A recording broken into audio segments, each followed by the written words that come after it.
बच्चों, आप सभी का मेरी हिंदी की कक्षा में स्वागत है। आज हम हिंदी में पाठ 11 करेंगे, गुप्त धन। शुरू करते हैं। एक किसान था, उसकी आयु 65 वर्ष की थी। वह बहुत ही परिश्रमी था। उसने अंगूरों का एक उद्यान लगा रखा था। उस उद्यान में प्रतिवर्ष अंगूरों की बहुत अच्छी फसल होती थी। उस किसान के 2 बेटे थे। वे दोनों बहुत ही सुस्त तथा विश्राम प्रिय थे। किसान अगर उन्हें अपने काम में सहायता करने के लिए कहता तो वे कन्नी काट जाते। इस तरह किसान उनके भविष्य के विषय में हर पल चिंतित रहता था। उन पर किसान की कही हुई बात का असर नहीं होता था। क्या है इसमें? एक बहुत ही बूढ़ा किसान होता है और वो बहुत मेहनत करता है और उसके 2 बेटे होते हैं जो बहुत ही आलसी होते हैं। ठीक है। और ये किसान क्या करता था? अंगूरों की खेती करता था। ठीक है। और अपने बेटे के आलसी होने की वजह से वो चिंतित रहता था उनके भविष्य के लिए। आगे है, एक दिन की बात है कि किसान बीमार पड़ गया। उसका अंत अब निकट ही दिखाई दे रहा था। अतः उसने अपने पुत्रों को बुलाया और कहा, प्रिय पुत्रों, अब मैं कुछ पल का मेहमान हूँ। मरने से पहले मैं तुम्हें एक बात बताना चाहता हूँ। मैंने अंगूरों के उद्यान में बहुत सारा गुप्त धन गाड़ रखा है। मेरी मृत्यु के पश्चात तुम दोनों अवश्य निकाल लेना। यह कहकर बूढ़ा किसान मर गया।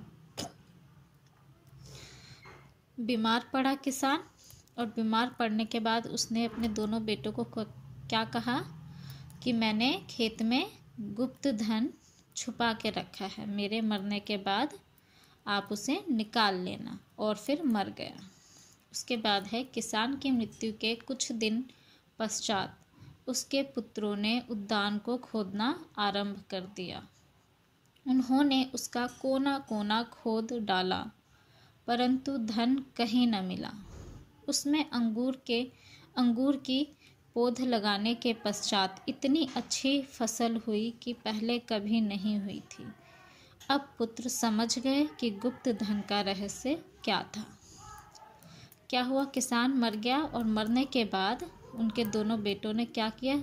गुप्त धन ढूंढने के चक्कर में उद्यान का कोना कोना खोद दिया और बहुत ही अच्छे से खुदाई की। ठीक है। और उसके बाद जब उन्होंने उसमें अंगूर का पौधा लगाया तो बहुत ही अच्छी फसल हुई।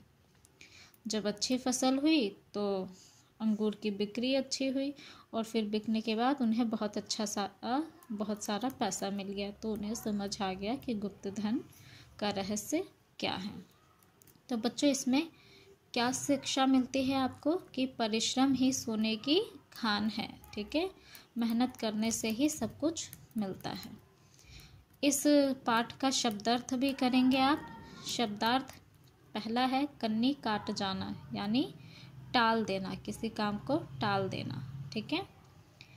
अगला है भविष्य। भविष्य यानी आने वाला, कल, आने वाला समय। उद्यान, बाग, बगीचा। मृत्यु, मौत। प्रतिवर्ष, हर साल। पश्चात, बाद में। बढ़िया क्या? अच्छी। गुप्त, छिपा हुआ, रहस्य, भेद। विश्राम प्रिय, आराम प्रस्त, यानी जिसको आराम करना बहुत ही पसंद होता है। ठीक है बच्चों, तो ये पाठ आप ध्यान से सुन के करेंगे, समझेंगे। ओके बच्चों, धन्यवाद बच्चों। जय हिंद बच्चों।